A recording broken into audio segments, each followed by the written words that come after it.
Hey, good morning and good evening, everyone. Good morning and good evening, everyone. So welcome to the session. All right, so my name is Rahul. A brief introduction about me. So I have total 25 years of experience. And during the initial days of my career, I was working for HR. I see a lot of HR people also here, recruiters and all.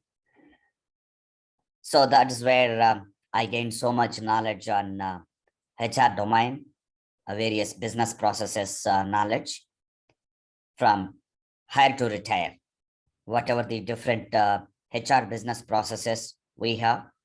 I have gained so much knowledge on that. So within that 6 to 7 years of experience, I got a chance to work on every area of the HR, starting from recruiting to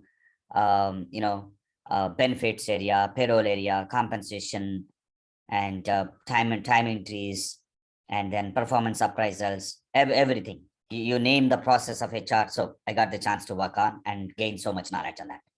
So later on, I decided to move on to the IT, and then for the last almost 19 years, I've been on technology. I moved to IT, and then I've been on the technology, and that too on Oracle EBS. So I started my IT career in Oracle EBS for implementing HCM solutions for various clients.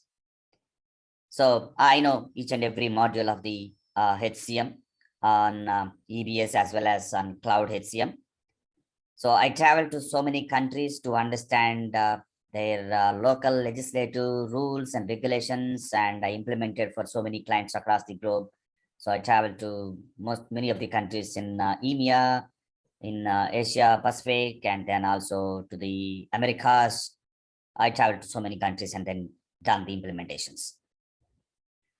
And for the last 8 years, I've been working on Oracle Cloud HCM, again implementations.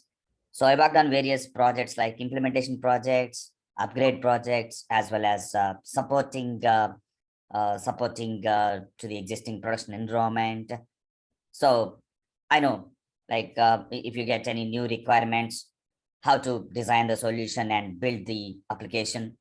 And if you get any issues in real-time production environment, so how you resolve those issues and all. So I got a very good knowledge on that. All right, so coming to the cloud applications. So I got a very good knowledge on all the modules.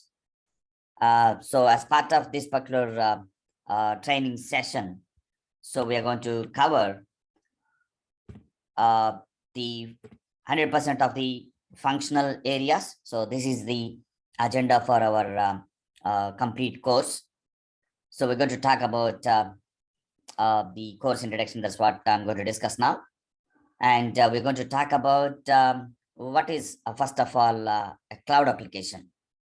So why we call it as a cloud, and what are the different cloud applications that are available in the market, and what is Oracle Cloud, and what are the different modules or applications available in Oracle Cloud, and within Oracle Cloud, what is HCM, what are the different modules or different functionalities or features what we have in Oracle Cloud. We're going to talk about that. And we also have a common feature, a functional setup manager, which is used across all the modules of Oracle Cloud. It can be HCM, it can be ERP, it can be CX, the customer experience modules, all that. So it's a common functionality. Again, security console is also a common functionality which we use across various modules. So we're going to talk in detail about these things. And coming to the cloud HCM, so we have various modules. So as part of our course, we haven't added all the modules because it's going to take at least 4 to 5 months of time to complete all the modules. And even if we cover all the modules, that may not be really benefit to you in terms of the time. So to quick start your career, you should be knowing the basic modules and then start applying for various company vacancies and get into your career, and then later on you can start learning the additional modules to become a most demanded person in the market. So that's the main idea. So as part of this course, we are covering global HR, which is also called core HR, and absence management module, global payroll, profile management. So there is a talent suite, what we call. As part of the talent suite, we have so many modules: profile management, succession management, talent pool, talent review, goals management, performance management.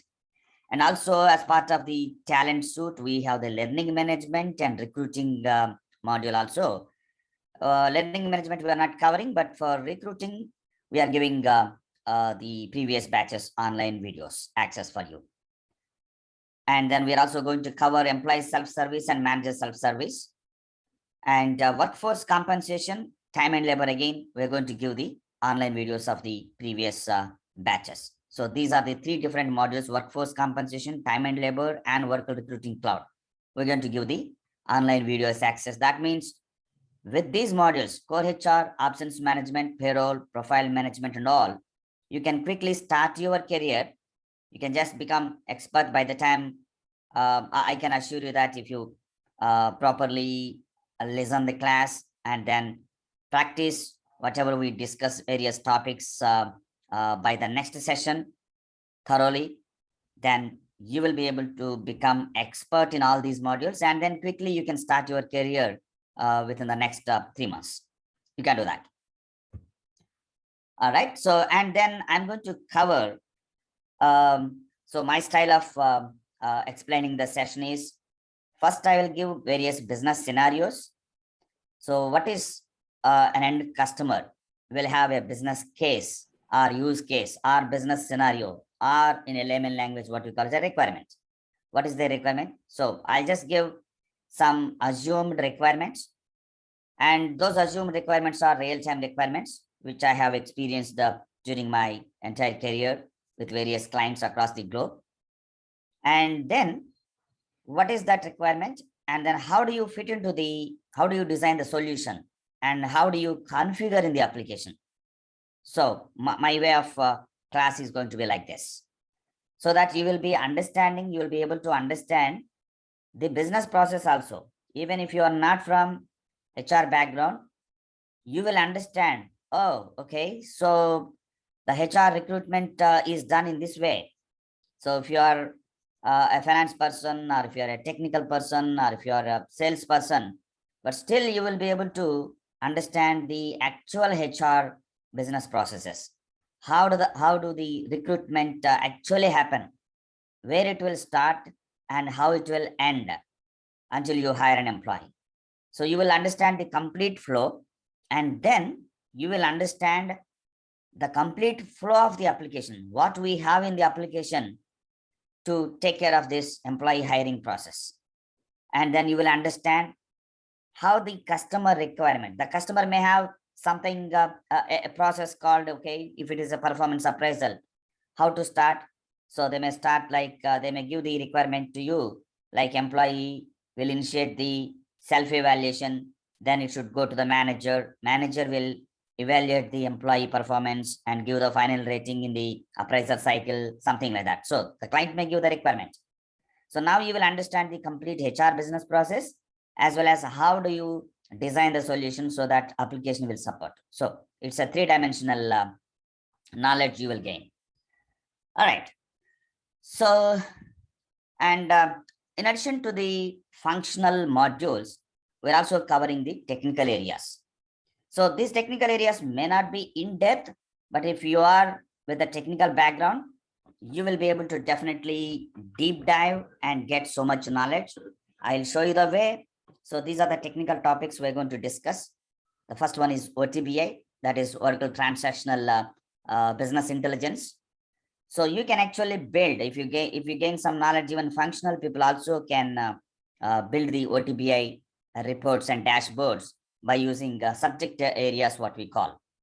But if the report required by the client is a little bit complex, you may have to write some SQL queries, PL/SQL queries, where you can take the help of the technical people. But if you know how to write SQL queries and all that, that's good. You can build the reports on your own.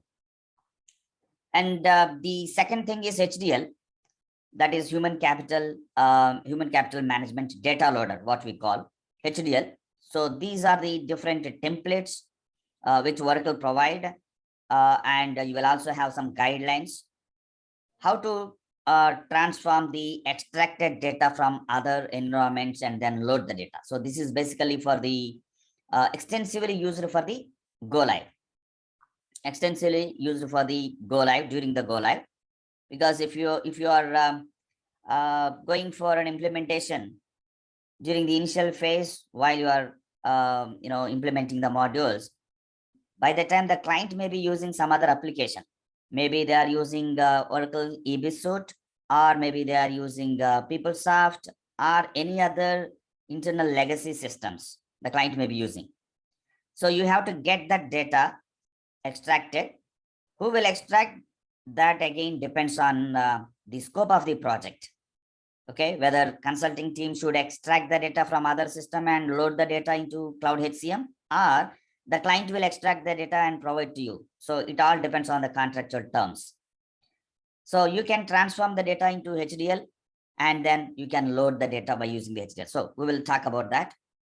And there is another feature called fast formulas. So these are the fast formulas which will be used for kind of calculation rules. These are the rules, and you can use it for calculation purpose. You can use it for validation purpose. So the fast formulas are used across various HCM modules, extensively used for payroll and compensation and benefits, but you can also use it for other purposes like the time and labor module, and you can also use it for performance management module, and some formulas you can also use it for core HR, something like that. So we're going to cover how to write a fast formula. The fast formulas are written by using the simple English language, by using some logical parameters, okay, logical operators, what do you call. We'll talk about that. And approvals management. So you take any client, they may have some transactions that should be sent for approval. For example, if as an employee, if I apply for a leave, my leave should be approved by my manager. So if you configure the approval, then a mail notification will be sent to my manager saying that, okay, this particular employee has applied for leave on this date, and my manager can go through my comments, the purpose of leave, and my manager can approve it. So you can configure. So each client may have different requirements. So one of your client may say, okay, first level manager approval is enough. And another client may say, okay, if the employee taking more than 5 days leave in one stretch, okay, then it should go for HR director approval also, or department director approval also. So you may have different kinds of requirements. So we'll cover that in approval management. And then spreadsheet loaders. So this is the quickest way of loading the data by using simple spreadsheets, the Microsoft Excel. So you have a standard feature. You can configure, you can do simple configuration around the Microsoft Excel, and the spreadsheet loaders are delivered within the product for loading data. So this is just similar to the HDL, but HDL is a little bit complex, and you can load the complex data. But spreadsheet loaders, if you want to load one particular object without having much dependency on other objects, it is simple. You can use it.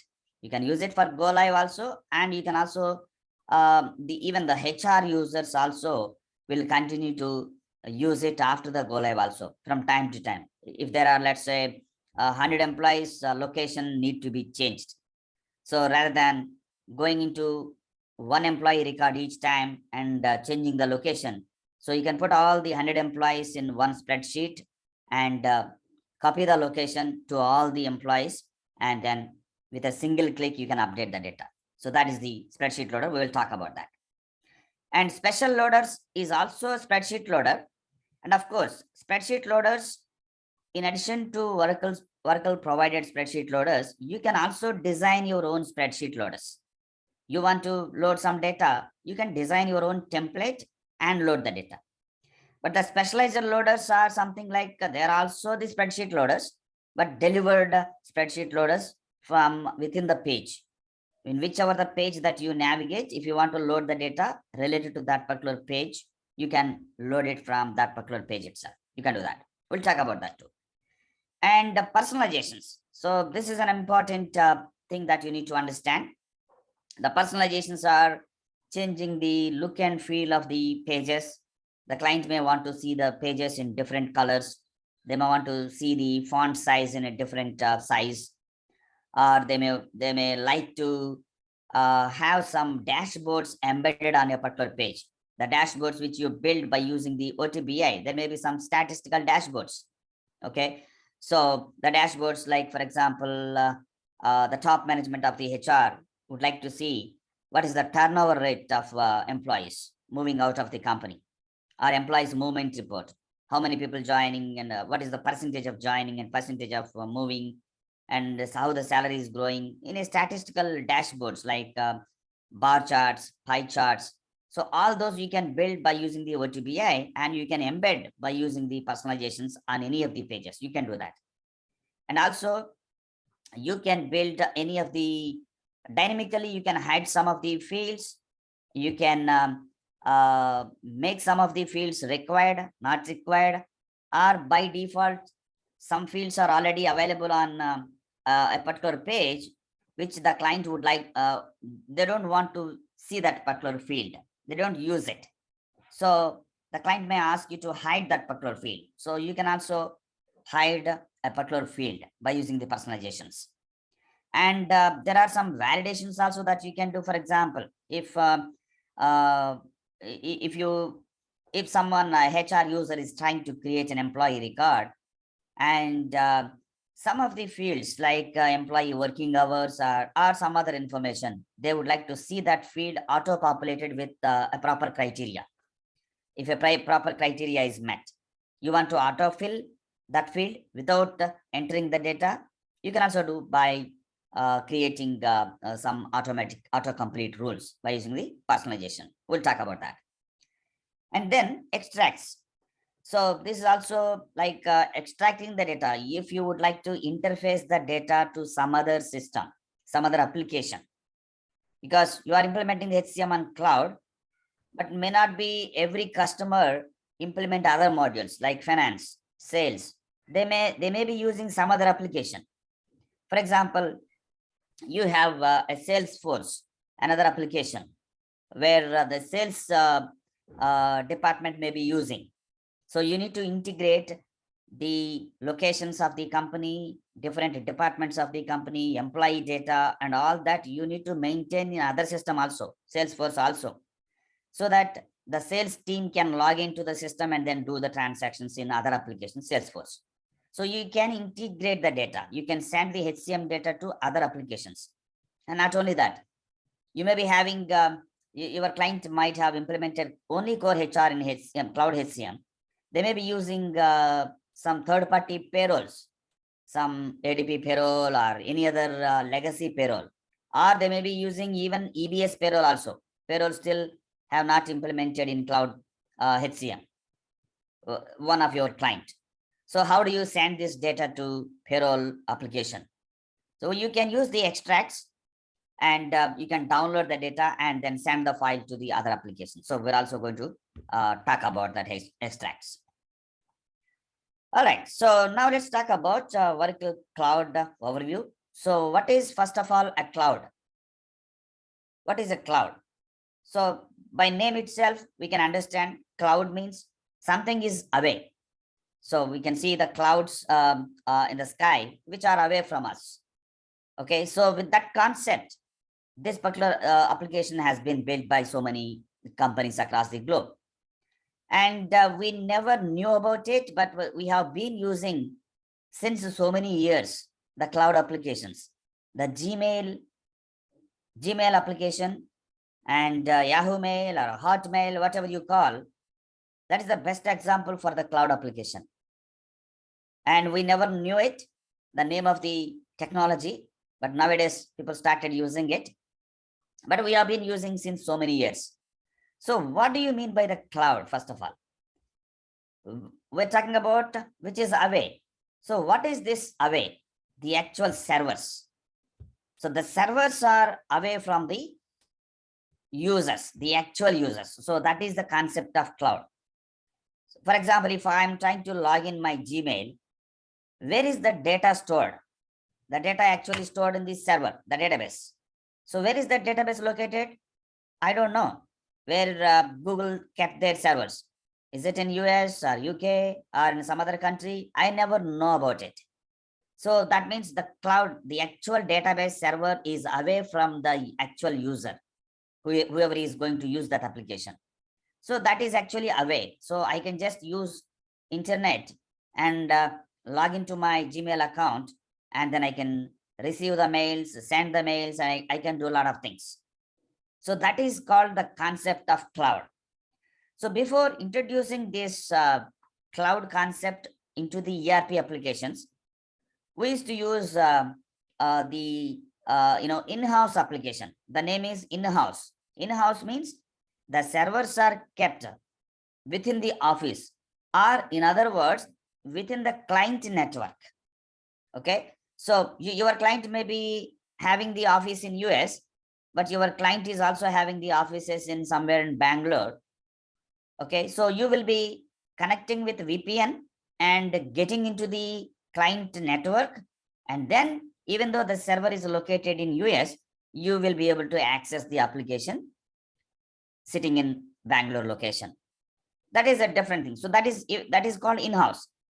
It may not be in, the server may not be in Bangalore, even though this is in US, but still you will be able to access that server because you are connecting to the VPN of the company. So that is called in-house. In-house means within the company premises, you will have the database located. So the in-house applications we have seen EBS application, Oracle EBS application is the best example for that. Or you may be having your own application developed, and the servers are kept in your office and software loaded, and people started accessing that application and doing the transactions. So that is called in-house. So why, first of all, companies came out with this concept, cloud? Because to reduce the cost, to reduce the time, and to reduce the risk. So there are so many advantages of going for cloud technology rather than having in-house. So how you will get benefit is, so when you have the in-house application, first of all, if you want to implement Oracle EBS application, for example, let's take the EBS application. So what you need to do, you need to find out or calculate the configuration. What are the different modules you are going to implement now and even planning to implement in future? What is the volume of the data that you plan to load so that you can design the database size? And how much, what can be the performance, performance issues that you will have? You have to configure, for example, if you are buying a laptop for your home use. So what is the purpose of, buying the laptop? Is it something like sending email, receiving email, or playing a music, or watching some YouTube videos? Is this the purpose? Or you want to play games, then you need more performance? Or you are trying to do some kind of programming, then you may need a different laptop configuration. So depending on that, you will decide as an individual, what is the CPU speed, and what is the RAM size, and what is the storage size of the laptop, and what kind of graphics drivers that you would like to have, and all that you will decide. So similarly, each company, they have to do some work, background work, and then once they are ready with the configuration, so they have to raise a purchase order. They have to get some approval, they have to raise the purchase order, and the purchase order is going to be placed on some vendor. Because if you want to implement EBS application, first you should have the hardware in place, the servers. So once you are finalized your servers, the capacity and all, you will place the order for some supplier. They will take their own time because they may not have in stock. They have to get, get some material. Some material may be available within the country. Some material may be, they may plan to import. So it is a time-taking activity, number one. And you will have a lot of time, for buying the servers itself, it may take 1 to 3 months of time. Then once you have the servers, then you have to engage your resources. You have to recruit a database administrator, DBA or system administrator, what we call. You have to hire them and you have to keep paying the salary for them. And then let's say you are going for implementation. So now you will engage a consulting company for implementing the modules. So once you have done the implementation, after the go live, there may be new features that are coming to the application. So from time to time, the system administrator or database administrator may have to bring down the application to apply a patch or to upgrade the system into the new features. For example, if you are using an Android phone or iOS phone or any other phone, if the phone vendor is going to push some of the updates, for example, you are using the Android and an Android 10 version you are using. So now Samsung or any company who is using Android, they may push a next version, Android 11 to your phone. So during that process, what you will do? You cannot use your phone. It's like your phone is shut down. You cannot make calls, you cannot receive calls, you cannot send messages, anything until the entire upgradation is completed.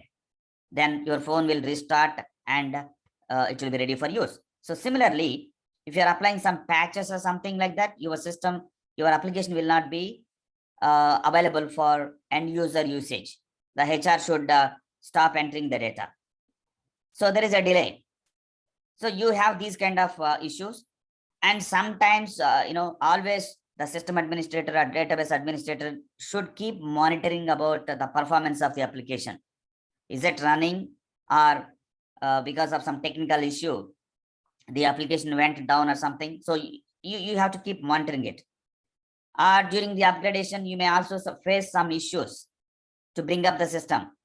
Sometimes, you might have experienced when your phone is upgraded, then it will not start, it will not restart. It will simply switch off, and you don't know how to, even though if you are pressing continuously the power on button, it won't restart. Or it may get into some errors, it may stuck. Then you'll have to take your phone to service center. So similarly, the application also sometimes may not come up.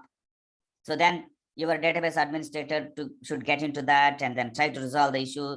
So that's a risk of taking time. So basically, when you talk about the in-house applications, you need to spend a lot of time, a time waste, and then you have to spend a lot of money also because you are buying the hardware here. So if it is you as an individual, if someone is leasing the phone, for example, with some nominal amount, monthly this much rent. So rather than buying a phone of 20,000 rupees, because if you buy a new phone, you are going to spend 20,000 rupees and you are going to block your 20,000 rupees on the phone. But if someone is giving on rental basis like monthly 500 rupees or something, obviously you will go and rent the phone. That is how you can save the money. You are not actually blocking the amount. So in this case, that is exactly the companies waste a lot of money by spending the capital investment. Buying the hardware is like spending so much money in buying the servers. So now, and also there is a lot of risk. Suddenly, because your company kept the servers in the company offices, and suddenly some natural disaster happened because of some short circuit, the servers got burnt or something happened. You are going to lose the entire data. Whatever the data that you have already stored, you're going to lose it. For example, in your individual phone, if your phone is completely dead because it might have fallen in water or something happened. Then your contact numbers, you might have kept some important files in your phone, your message backup, WhatsApp message backup, everything gone, unless you take a backup into your SD card or something. So you're going to lose the data. Similarly, the companies are also going to lose the data. So there is a risk there. So that is the reason why most of the companies, what they do, they call something called a disaster recovery system. That means a mirror replica of the production live server. They will also keep another server, maybe in another office, and then every day they keep taking the backup. Not every day, every 5 minutes or every 10 minutes, there will be some real-time data synchronization that happens. So that is another additional burden for the company. They have to buy one more server, and they may have to recruit one more DBA who can take care of that activity, disaster recovery thing, so that if something happens to the main server, immediately they can bring the disaster recovery application up until they restore the primary server. That's another spend capital investment. So to avoid these situations, to save the time, to save a lot of money, and especially the risk involved, to avoid this, many of the companies, they came out with this cloud concept.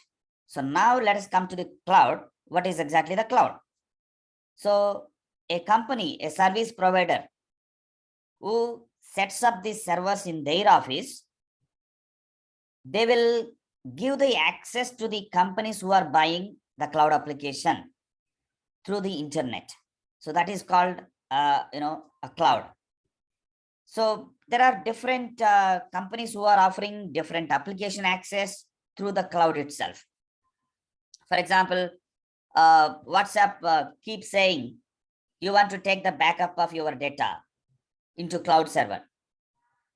And even a lot of other applications, whatever you use on your Android phone. So sometimes it will ask you want to take the backup of your messages, take the backup of your photos to the cloud server, because they may give some access to the cloud server so that you will be able to keep that data and as a backup. And for some reason, if your phone dead, you can take another phone and you can synchronize the data. You can get back the data from the cloud server.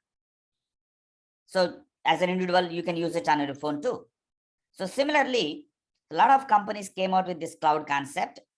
They own the servers. They set up the servers in their office, and then simply they give the access if someone would like to buy the license. So that is the concept. So with this concept, the companies don't need to do some specification, background exercise and all that. You don't need to specify how much data database you need, what is the speed that you need and all that. If you provide this kind of details, or even the vendors will help you. The people who are offering the cloud services, they will help you. You simply say, okay, I have 10,000 employees. I want to load historical data also. And I would be doing daily this many number of transactions. They will provide you the configuration. And you don't need to place any purchase order or anything for servers. And you don't need to wait for the servers, because the servers are readily available. You don't need to do that. So if you want to install an Android application, that is readily available. Any Android application, you just go to the Play Store and download it. The application is already set up and running. Someone who owns that application, they have the server installed in their office, and you may be having some paid application. They may charge $5 per month or something like that. So you can buy it and then you can use it. That is a cloud application. It is readily available. You can just download it and start using it. Pay the amount and start using it. Your data is safe. Your data is stored in cloud server. So similarly, a lot of companies that they are offering a cloud applications. So since we are talking about now ERP cloud, there are a lot of companies. We have Oracle, and we also have SAP, and we also have Workday and NetSuite and all of that. So a lot of companies bought by Oracle. So earlier we used to have PeopleSoft, Workday, PeopleSoft, JD Edwards, Hyperion, and a lot of companies Oracle bought them, and now they are part of Oracle applications. So now let's talk about the Oracle Cloud. So Oracle Cloud is an enterprise cloud for business that offers self-service business applications delivered on an integrated development and deployment platform. So what is this integrated platform? So integrated platform means Oracle has also got different types of applications, which we can see on the same slide. So what Oracle has done is, whatever the different applications that they are offering, they are selling to the customers, they categorized, they classified into different categories. The first one you can see, the platform services at the bottom of the slide, platform services, platform as a service, and you also have infrastructure as a service. Then if you talk about the application services, software as a service, and data as a service. So let's talk about each one of them in detail. So what is a platform as a service? This is just the, or let's talk about infrastructure as a service. This is just the server. Okay. So someone is leasing an Android phone to you, and you bought the Android phone, and you install your own applications on the phone. So you install WhatsApp, you install Telegram, Instagram, whatever the application that you would like to install and use the phone. That's exactly the best example for infrastructure as a service. That means here, Oracle will provide the server and give it to the customers. Now the customers can access that server, whatever the application they would like to install, what is the operating system that they would like to install on that, and what is the application that they would like to install on that, that's up to them. So that is called infrastructure as a service.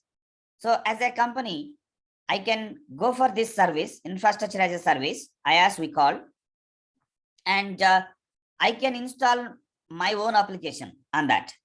Or if I have my technical team who is expert in writing Python code or Java program, by using those programming, I can build my own application. I may plan to have a time entry application, for example. I can build on my own. I can use it on infrastructure as a service. So here I am not using the Oracle application.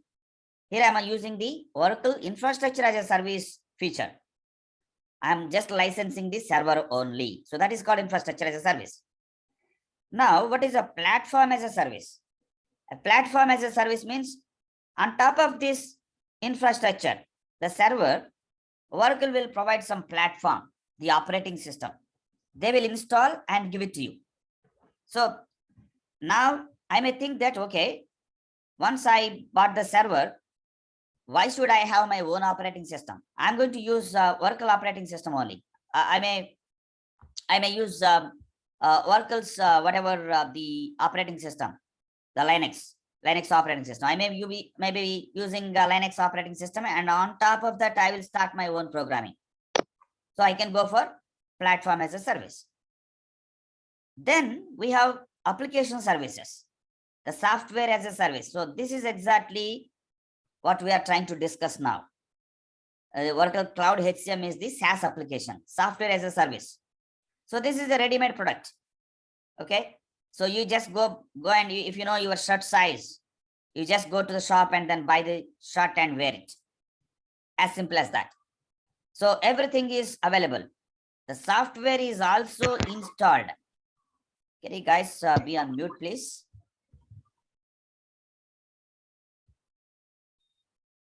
Okay. All right. So infrastructure as a service means server. Platform as a service means we have the operating system installed on the server. Then on top of the operating system, then we have the actual software which we would like to use. The software as a service, that is the real-time application which you are going to use and do the transactions. So now here in this case, we are talking about the Oracle Cloud application, the Oracle ERP application, Oracle HCM, or Oracle ERP applications or Oracle CX, the customer service applications, anything. So you are going to use it. Okay. So that is called software as a service. Now again, Oracle came out with something called another additional service, data as a service, DaaS they call. So if you have a lot of data available in your application, they can actually transform that data. They can transform that data and provide the various reports and reports of services, something like that, which is called DaaS. All right. So now let's go back to the above lines.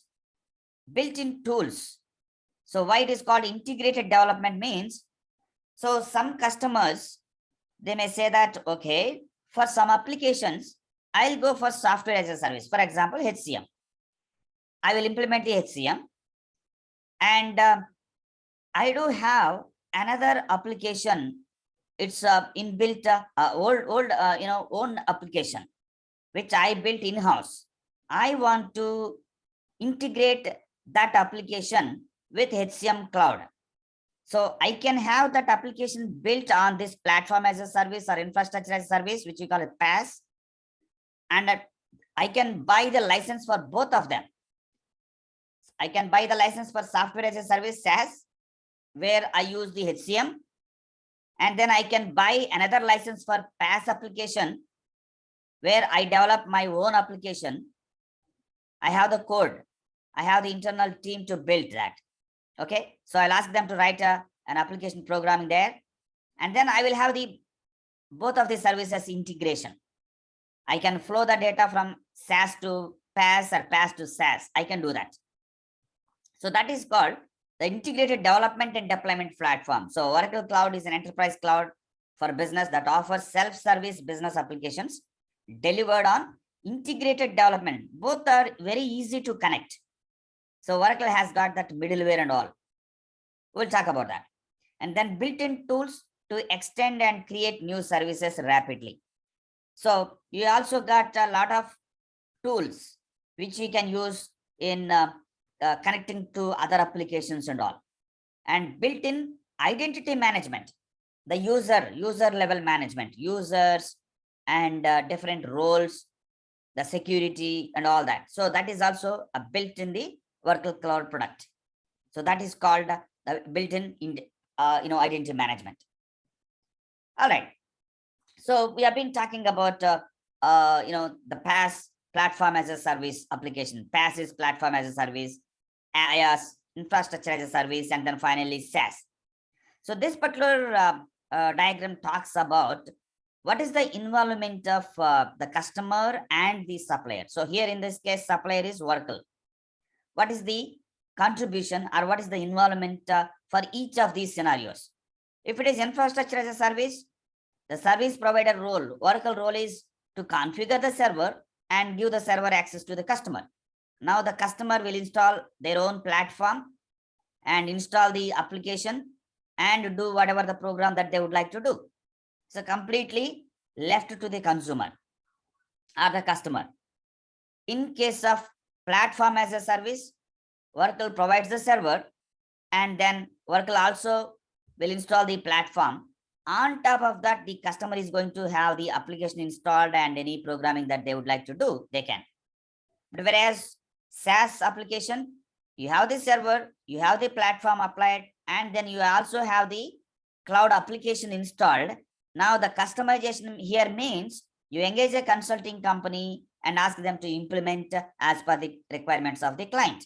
So that is called customizations. So here the customer involvement is very less, only to configure. Rest of the thing is provided by Oracle. Now we talked about for the in-house application, there are a lot of things that we talked about. So what about the disaster recovery? What about patching? What about the application upgrade? Everything will be taken care by Oracle. The customer should least bother about all these things. And also, we were also discussing about if it is in-house application, something goes down, application goes down, then application will not be available for the client. This will not happen here because everything is taken care by Oracle.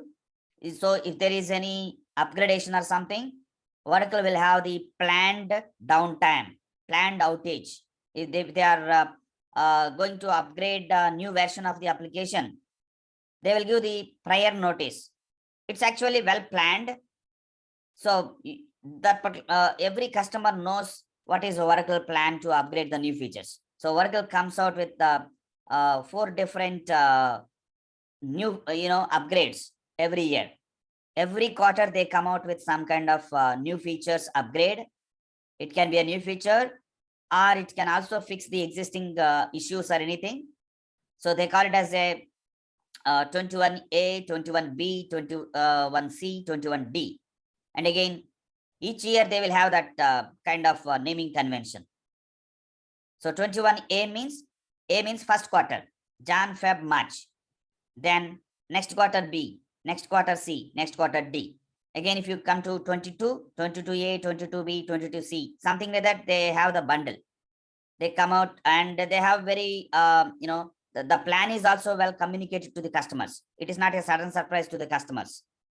The customers will know that, okay, the new upgrade will happen on these dates. So on these dates, my application will not be usable.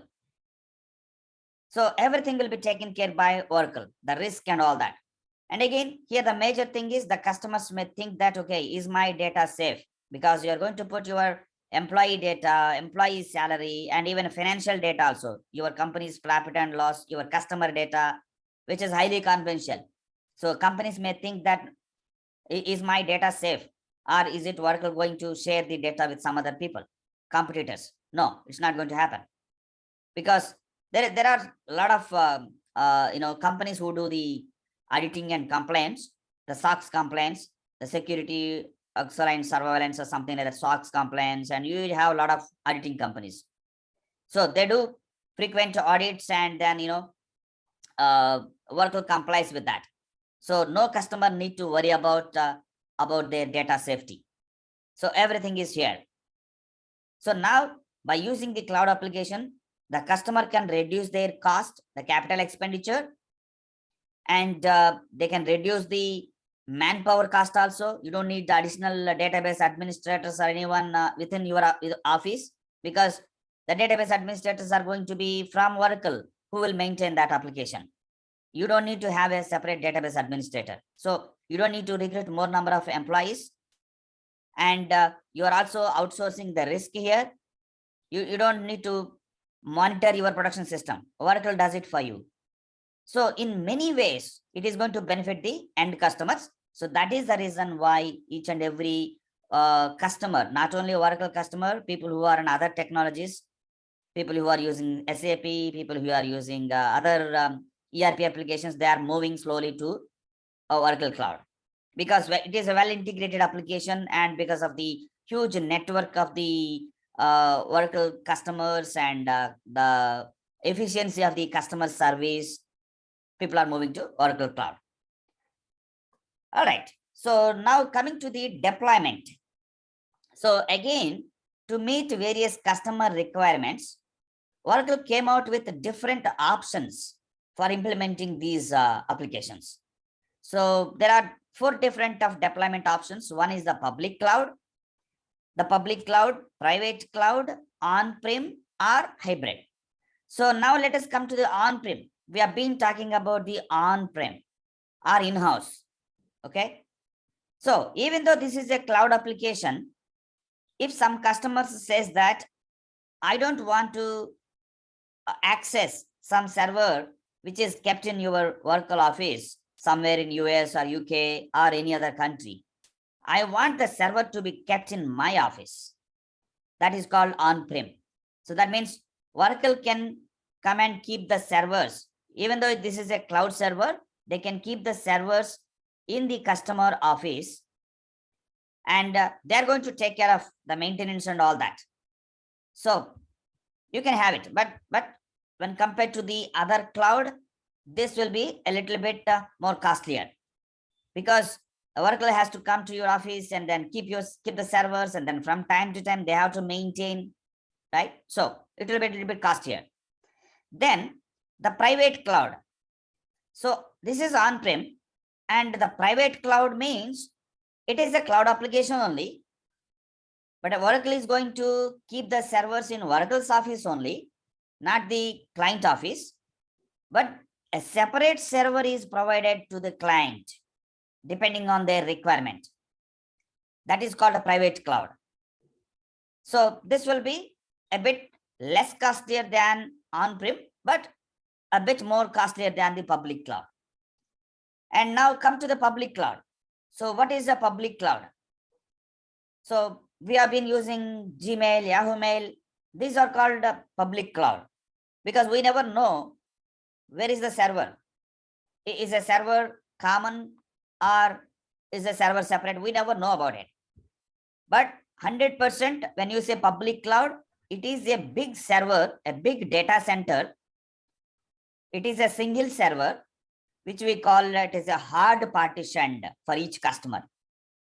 So the partitioning is done in such a way that one customer data cannot be seen or accessed by other customer. So that is public cloud. That means the same customers, for example, in India, if 10 companies bought the license for cloud application. So all those 10 customers, they may be accessing the same server, same data center, but they will have the data partition for them. So each individual client will access their own data only, not the other customer data. So that is called public cloud. So this is very much cheaper when compared to the on-prem or private cloud or even in-house implementation also. So overall, when you talk about how much money you are spending, how much time you are spending, how much risk you are taking, when compared to the in-house applications, so the cloud application is much cheaper. So that is the reason why every client is going for public cloud. And now as every client is going for cloud implementation, the cloud consultants has got the demand, lot of demand now. And especially for the HCM. So you have got a lot of demand in the market. So as quickly as possible, you guys complete your training and then practice well and start attempting the interviews, or if required, you can also do some certification because certification has got some weightage. So I think Krishna can help on that. And then you will be more demanded. You can get job very much easily. All right, so these are the deployment options. And then the final one is the hybrid. Hybrid means for one application, I may use public cloud. For another application, I may use private cloud. For another application, I may use on-prem. That depends. So for HCM or for the cloud application, I would like to use public cloud. So where I will have finance module, HCM module, sales module, everything I may be maintaining in this public cloud. And I want to build another application on my own. So I can go for a private cloud or I can go for on-prem. So a customer who is buying in combination of these is called a hybrid deployment option. All right. So now we know what is cloud. We know what is Oracle Cloud and what are the different portfolio Oracle has got in terms of the cloud application. And we know the deployment options also. Now let us talk about the architecture of the cloud application, Oracle Cloud. So here we are talking about the SaaS application only, not PaaS. Okay. So this is basically a 3-tier logical architecture. The first one, what we see is a client tier. A client tier, that means what device the client is going to use to do the transactions. So that is called client tier. So to access the Oracle Cloud application, you can use your mobile, you can use your iPad, notepad, whatever. You can use your laptop, you can use your desktop. So you can do the transactions from your mobile also, because now Oracle Cloud applications are responsive pages enabled. That means whatever the pages that you are able to see on your laptop, those pages are redesigned to fit into your mobile device. That is called responsive pages. So that means that page you can view in a nice manner on your laptop as well as on your mobile also. Sometimes if you access any website, I'm not talking about Oracle. If you open any website on your laptop, it looks good. But whereas if you open the same page on your mobile, it may not look good or it may not fit into your mobile screen. But coming to Oracle applications, you will not feel that. So that is the reason why Oracle developed responsive user interface pages, what we call responsive pages. They look very good on mobile as well as on laptop also. That means you can do the transactions by using your mobile phone also. You don't need to go to office and then enter into the laptop and all. No, you don't need to do that. You can do it just from your phone. If you want to apply for a leave, use your mobile and apply for a leave. That's all. So that is called client tier. Then application tier. Application tier means what the application which you are accessing through the client tier. From your mobile, what you are accessing is application. You will be able to view some pages and fields and all that. So that is called application tier, a middle tier. Then you have the database tier, the actual data where that is getting stored. You applied a leave. So where is that leave application, leave record that is stored? That is in the backend table. So the tables are located in database tier. So you have a database server, you have an application server, and you have your client device, what is using. So that is a 3-tier logical architecture. So you may get a doubt sometimes, okay, I used my mobile and applied for a leave. Where it gone? That is stored in the database, in the tables. So if you know some SQL, how to write SQL query, you can write some SQL query and then again you can retrieve the data. Or if you want to go to the same application client tier and then you want to check what is the leave that you have applied, you can query that. You'll be able to see the data what you have inserted from client tier also. All right. So this is the logical architecture. And as I told, the Oracle Cloud application is well integrated with other applications also, like within the PaaS application, right? So you can see all of the product families here, Oracle Fusion Applications product families. So you have CRM related, customer experience related applications, Fusion Financials, Fusion Projects modules, Fusion HCM modules, and all that. There may be some common tools also. Common tools like Oracle Fusion Governance and Risk Compliance, the identity management, what you're talking about. Functional Fusion Setup Manager, we're talking about Functional Setup Manager, Supply Chain Management, HCM related modules. All of these modules are well integrated within the application, the same application. And then we have the other tools. We were talking about there are a lot of built-in tools available. So some tools are free of cost, that comes with the license when you buy HCM module or any other module. But some tools are, again, you need to buy additional license. So what are the different middleware tools that we have here? Oracle Identity Management, this comes, I may not go in detail which one is free, which one is costing. That is not nowhere well defined, because it depends on the customer also. So if Oracle feels that one of the customer is a privileged customer, they may give Oracle Web Center free. So that is the reason I will not talk about it. So there are a lot of applications. Oracle ADF, Application Development Framework. So you can do a lot of things with this. Oracle Enterprise Content Management, where you will store your documents and all that by using the content management. So you have a lot of articles where employees can go through those articles and read those PDF files and all that. You can upload here. Oracle Identity Management, setting up of these users, roles, which user should see what data and all that. You can have this in Oracle Identity Management. Basically related to who can access the application. And there is a Oracle Web Center also to have the integrations with other applications. Oracle Business Intelligence, you can develop some reports. And Oracle Enterprise Secure Enterprise Search. This is to enable the how securely you can search the data. Oracle WebGate for integrations. WSM Policy Manager. So this is again to set up some policies related to the security. Data integrators. SOA for having the integrations as a middle layer. You can connect with Fusion applications and other applications to have the data integrated inflow and outflow, both of them, like this. And then finally, we have the database, that is the applications server and as middleware schemas also. So hope that clarifies you on architecture.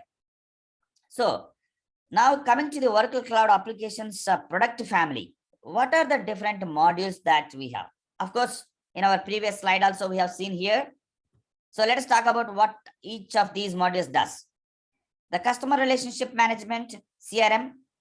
So if you want to use this application for maintaining the customer data and creating some customer orders and all that. So manage customers, contacts, and resources, including data quality configurations and all.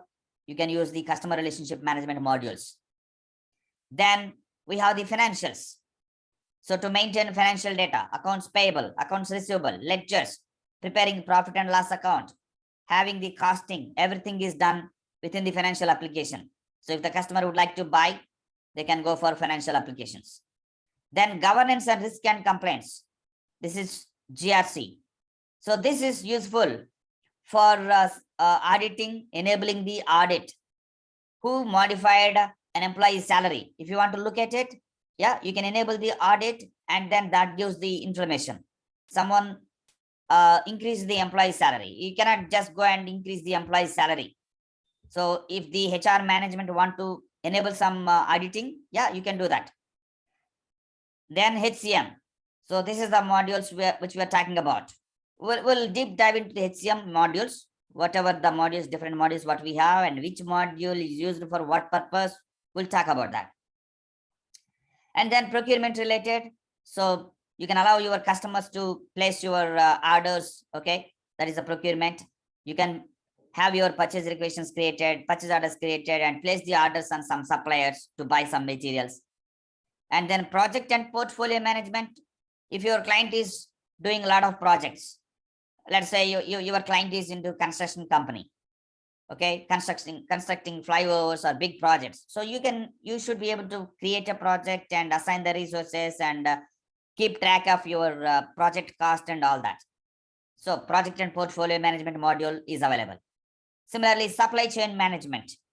So where you allow keep tracking of your supply chain process, entire supply chain management process, the transportation, how the material is moving, warehouses, and all that.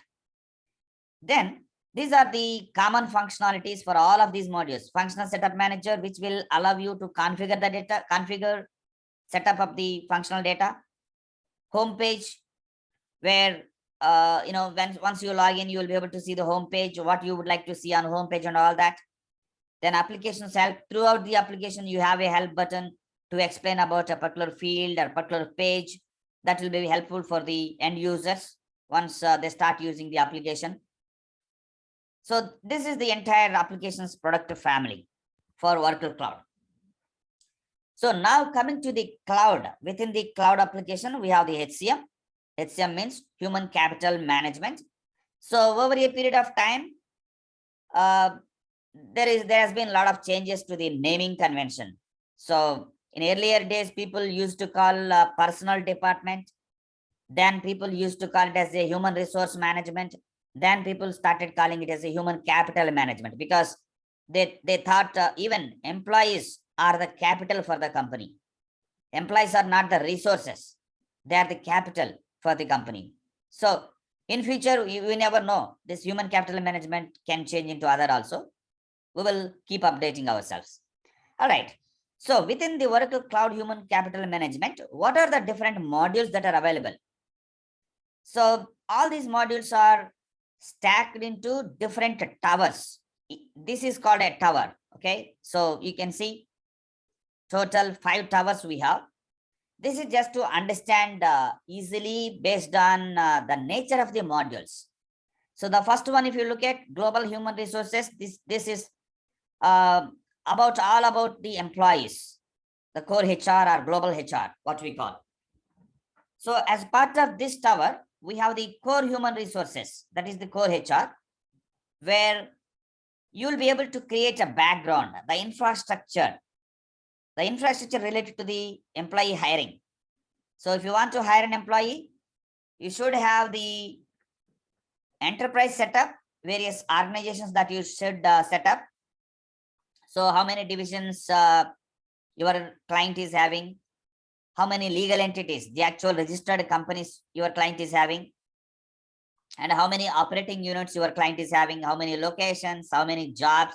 Locations means the branch office locations, head office locations, the employee jobs, employee positions, all that you will be able to create in core HR. And then finally you can hire an employee. And once you hire an employee, you may be able to do a lot of transactions also.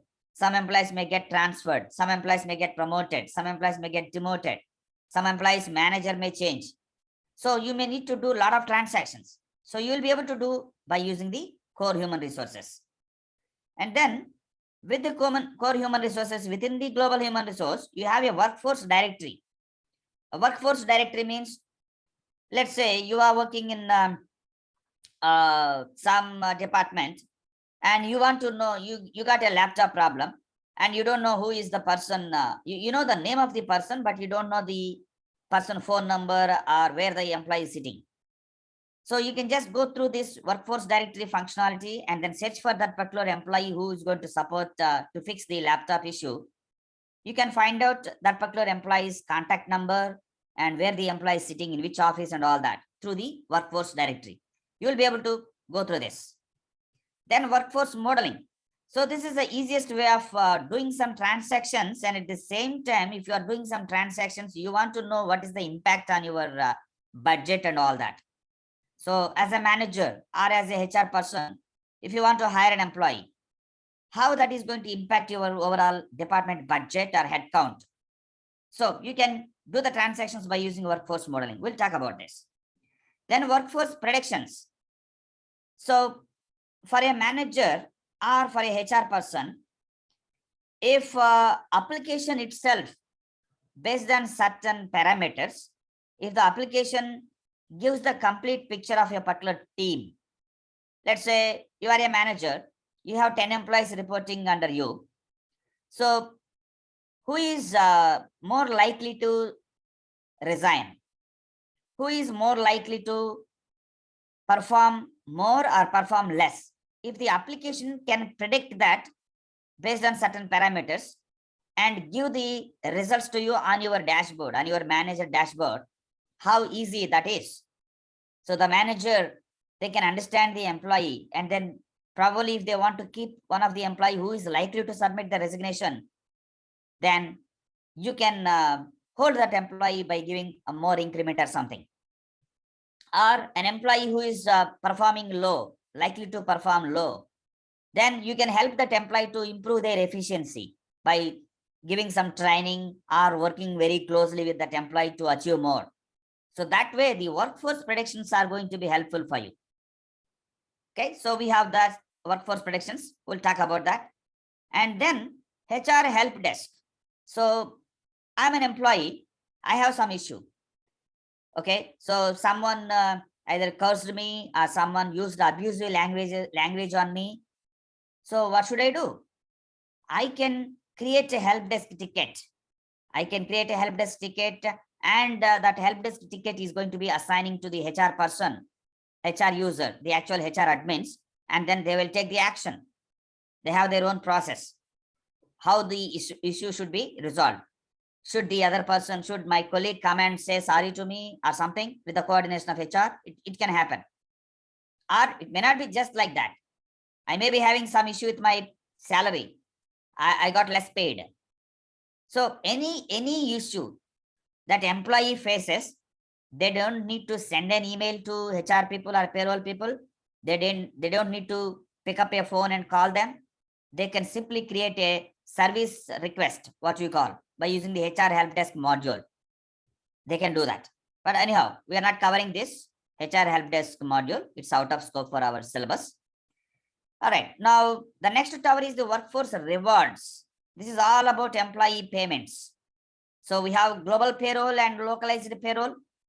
We will talk about what is global payroll and localized payroll in detail in the payroll session.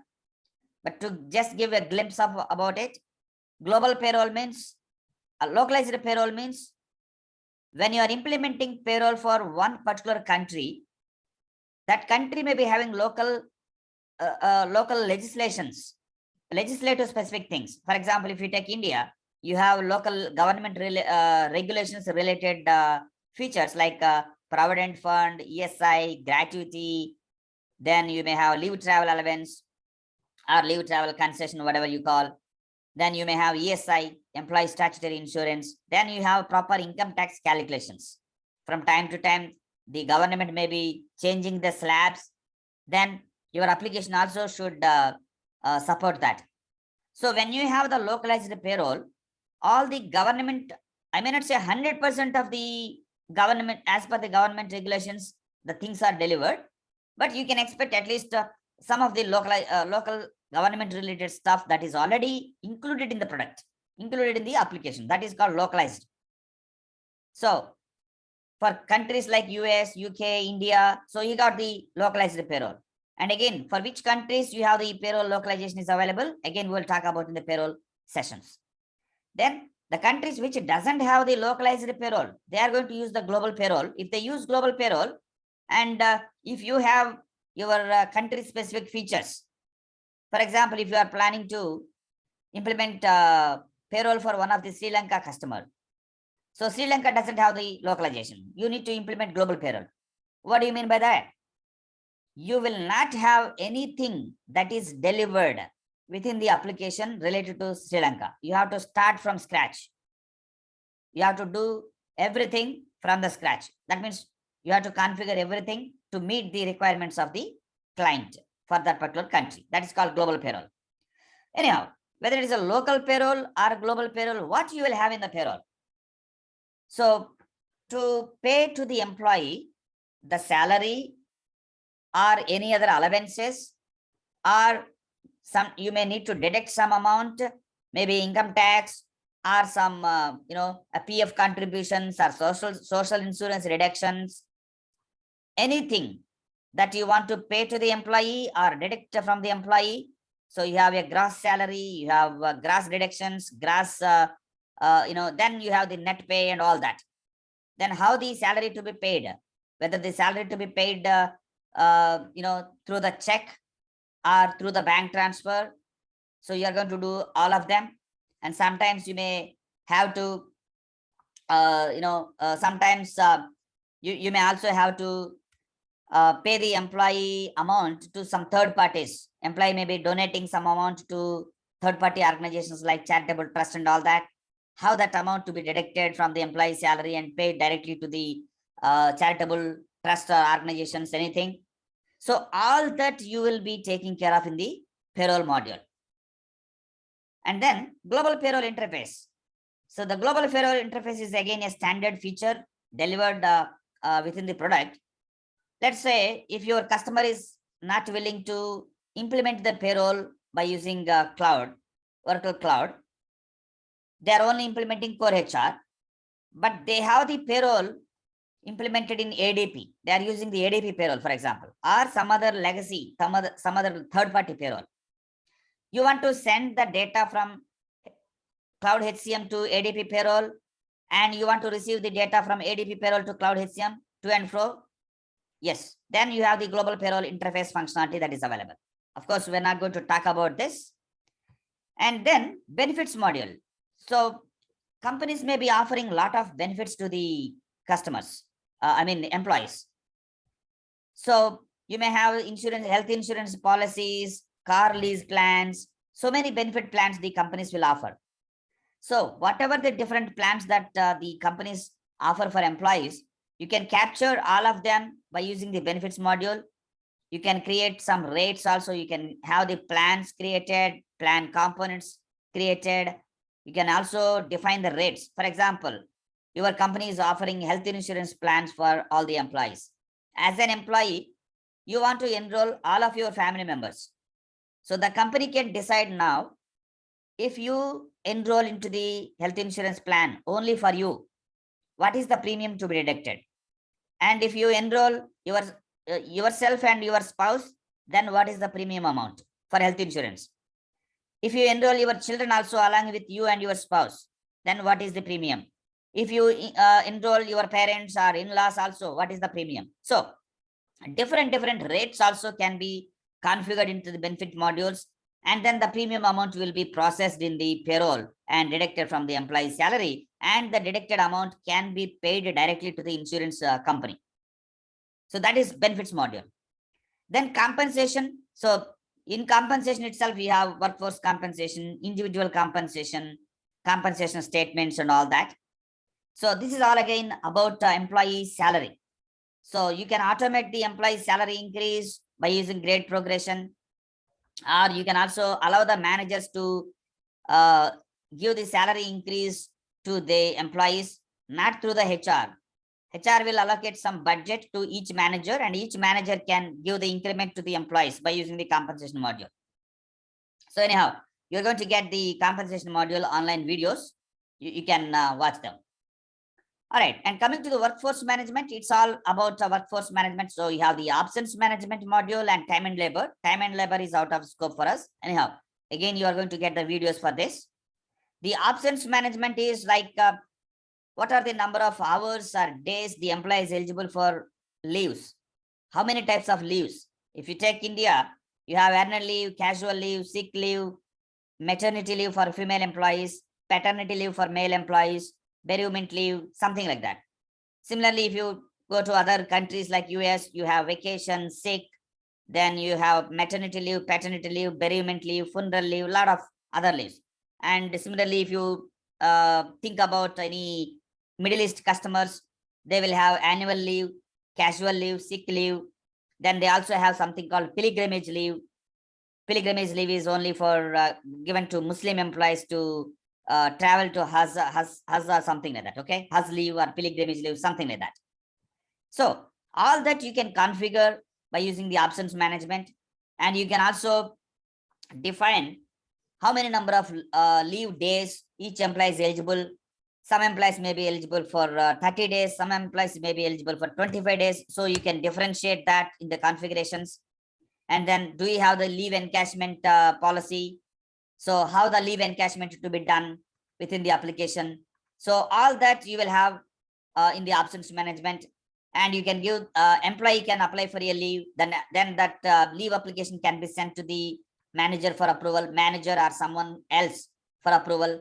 Once it is approved, then how the leave is going to be processed in the payroll as a paid leave or unpaid leave. If it is unpaid leave, if the employee doesn't have leave balance, then it is going to be unpaid leave. So the absence management is well integrated with the payroll module. So all that you can do by using the absence management, which you are going to talk about in detail. Then we have the time and labor. So where the employee enters the time, and the time is going to be approved by the manager. And you can also configure the regular hours, normal working hours or overtime hours. And if some employees are working in shifts, if the company has got shift allowance to be paid to the employees, the shift allowance also can be captured, all that. So again, all those time and labor entries are going to come to the payroll for further processing to pay to the employee. And then you also have the absence management integration with the time and labor. Let's say you are going on leave and you already applied for a leave. Now you came back from the leave and you are planning to submit the timesheet. So when you integrate the absence management with the time and labor, the leaves which you already applied, those will be pre-populated on your timesheet. So you don't need to remember which day actually you took leave. That data will be pre-populated on the time and labor. Okay, so and vice versa. So if you have not applied for a leave, but you want to capture the timesheet, within the timesheet you want to say, I'm taking 8 hours of leave. Then those 8 hours will come as absence for the absence management. Whether it's a paid leave or unpaid leave, again, it's going to have the integration with the payroll. So based on that, if it is a unpaid leave, then employee salary will be deducted for those many number of hours. And if it is a paid leave, salary will be paid to the employees. That's about the workforce management. Then coming to the talent management. So on this slide, we have a Talio onboarding and recruiting. So now Oracle recruiting is also there. So Talio is one of the application owned by some other company earlier. Now Oracle bought the Talio. So they were promoting Talio application for recruiting and onboarding for recruiting module. But now we have got the Oracle recruiting cloud within the cloud also. Okay. Slowly Talio may be discontinued, and the customers who are using the Talio product right now, So they were being asked by Oracle to move to the cloud HCM modules. Okay, so what is the recruiting? Starting from a vacancy creation by a manager, how the vacancy should flow, and it becomes a requisition, and requisition can be posted to the job portals like Naukri.com, LinkedIn, and then applicants can a candidate who is in search of the job, they can search for the job vacancies in a particular company, and if they come across a suitable job, they can apply by following that particular job portal. They can submit the application. Application is going to come to the cloud recruiting module, and then they can shortlist the application. They can conduct the interviews, and finally the selected candidate, they can create a offer letter, and offer letter is going to be sent to the candidate email. From the email itself, online, the candidate can accept the offer by going through the salary, position offer, and all that. Everything is online. So there is nothing like you go and submit some application form or something like that to the employers. No, everything is online by using the recruiting. You can also conduct a written test also through online by using the recruiting module. And then learning. So for all the employees, whatever the different learning opportunities, I may be interested to learn some course, some technology. So if you implement the learning module, I may be having some content, what we discussed in the previous slide, the content management. So you can upload all the content, different materials on the server, and as an employee, I can just go and enroll into one of the course, and I can just go through that, and finally I can appear some test also online, and if I score more number of marks or the expected result, then I will get some certification also through the learning module, all that. So you can apply for internal training or external training also, you can do that. And then so as part of the talent management, you have the career development and goals management. So from time to time, the companies can assign the goals. A goal is an object or certain activity that's supposed to be achieved by the employee. So you can use the goals management to assign organizational goals, departmental goals, individual employee goals within the goals management, and employee career related goals. Employee can go and create a goal. For example, if I would like to learn some other module, I can just go and have a goal defined in my career development. So all those goals can be defined here, and these goals can be end of the year or quarterly, half yearly, end of the year. Manager can review it through the performance management module. The manager is going to review and take the feedback. If it is a 360-degree appraisal, then manager is going to take the feedback from colleagues or the previous project managers or something like that. And finally, manager can give some rating here. And profile management is all about the employee skill, what skills I have. So I can, what skills I have, what educational qualifications I have, and what certifications I have, everything I can capture in my profile management.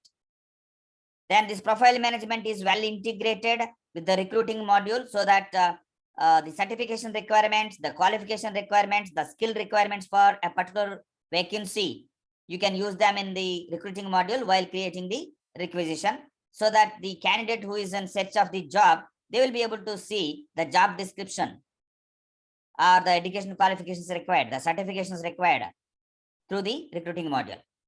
Then succession management is something like identifying the successor for a particular position or a person. Identifying the successor means, like, let's say you have a Python programmer in your company, and outside market, you are not getting the Python programmers. So there is a lot of demand for Python programmers. And you felt that this particular person is very important for the organization. Then as a backup plan, you identify one more person as a successor in case, because of some reasons, the Python programmer resigns and not accepting to retain or stay back. Then what you will do? You should have some backup plan. So that is called succession management. So you can identify the successors. Then we have the talent review. Not only the performance review, from time to time in the performance review, what you review is how the employee performed in this particular year, how the employee delivered. So performance is different and the talent is different. The talent is what the employee has got the skill. That is called talent. So people who are very much talented, who has got a very good skill, may fail in performing. So for example, you may say that, okay, this particular person has got a very good knowledge in cloud payroll. But when you send this particular person for one implementation, cloud payroll implementation, that project may fail. That means the employee is not able to perform very well. So that is performance review. The talent is all about the skill, what skill the employee has got. So you can from time to time review by using the talent review module also. Then work life. So these are the new modules that recently introduced, delivered. So we are not covering this part. So there is a my competitions, my reputation, my volunteering, my wellness. So an employee who is working for a company, so they can use this my competition feature, and I can, let's say, for example, I have achieved something, I have learned something. So to compete with other peers, my colleagues, I can actually post it on my wall saying that I have achieved this. Then my colleagues also will go through my postings. It is simple, like, on LinkedIn, nowadays people started sharing their certifications. Then the people who are in that particular person's network, they can see, oh, okay, this guy did Oracle Cloud Payroll certification. Let me also do that. So it creates a competitive environment in the organization. That is my competitions. My reputation, I might have got some award or reward. I can post it into my wall. So people can see, okay, this guy got an award. Let me also try for, this particular award. I have to work more. So that creates again a competitive environment. My volunteering, I might have volunteered myself during the last weekend to clean a lake or something. So, or I may be a member of the, an initiative where the organization started a project. You may have a big lake in your city and your company thought that it is a project to clean that and keep it in a clean environment. Okay. So as part of that particular project, you may be volunteering yourself. And my wellness, what I'm doing every day to keep myself healthy, what kind of diet I'm having, what kind of physical exercise I'm doing. Am I doing meditation, yoga, or walking? How many steps I am walking? How many kilometers I have ran today? Something like that I can share with my colleagues by using my wellness. So anyhow, we are not covering this. All right. So that's all for the day. So we'll catch up on Monday. I think timings, we can check it with Krishna, whether it's going to be at the same time or it's going to be at 8 a.m. The timings, thanks for your time, Rahul. Yeah. And these are the modules that we are covering. The course timings from 8 to 9. You can use the same meeting ID. And this batch starts from Monday, the day after tomorrow onwards, 8 to 9, same meeting ID. Okay. And sir, can you talk about the course duration and how many days in a week and other stuff also? Yeah, sure. So the course is going to be, the class timings are going to be, as Krishna mentioned, and then we have 1 hour session. So almost like 50 minutes, I keep talking about it. I keep talking, explaining about various topics. And then last 10 minutes, we will spend for the question and answer. So in between the session, if you come across any questions, you can note it down, because, interrupting the class may not be that good during the session. You can note it down, and then you can ask during the last 10 minutes question and answer hour. So that is about the class timings. And then we will have 5 days a week, Monday to Friday, the session. And completely we are going to take around 50 to 55 hours to complete the entire course. Okay, so I'll go very slow. the way how I started explaining the topics, various topics in detail right now by taking some examples. My class is going to be exactly the same. I will deep dive into the subject. I will explain each and every field on a particular page, each and every topic, and will give the examples, the real-time examples, and then going to talk about it. So I'm sure you guys will become experts, but one help from your side is required. You have to keep practicing it. So today, if I explain something, by tomorrow, anyhow, you have the recorded videos also available on the same day. So for example, we have recorded the session today now. So immediately you're going to get the access. You can play the video once again, go through the topics and start practicing it. You will have the environment access. By next session, the next day session, if you have any questions, you can come out with the questions also, I can answer. So this way, if you dedicate yourself for the next 3 months, so you can quick start your career. All right. So any questions or clarifications? This training program is not only for the experienced folks, it's also for freshers. We teach everything from the basic. We teach everything from the basic. You are from HR domain or recruiter, or maybe you're already working on Oracle DBS, it does not matter. We combine everyone, and then we'll explain you the things, everything from the basic to the expertise level. After completion of the course, we'll also help you with the sample resumes also. We'll help you with the sample resumes and we'll help you with the placements as well. And you will get 1 year membership. 1 year membership means within 1 year, you can attend multiple batches. We don't stop you. For any reasons, if you want to continue with 1 or 2 batches, you can within 1 year.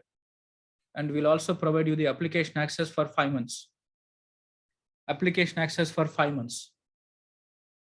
24/7, 7 days in a week, you can access that application, 5 months. We'll also provide you the training material also. Training material, step-by-step document, which is having the navigation and screenshots to practice the material. And we'll provide you the videos access also. Every session get recorded, uploaded to our website. You'll also watch the recordings, daily recordings. In case if you are missing the sessions, or if you wanted to revisit the class, you can, if you want to revisit the class, you can watch the daily recordings. Any questions with the course facilities?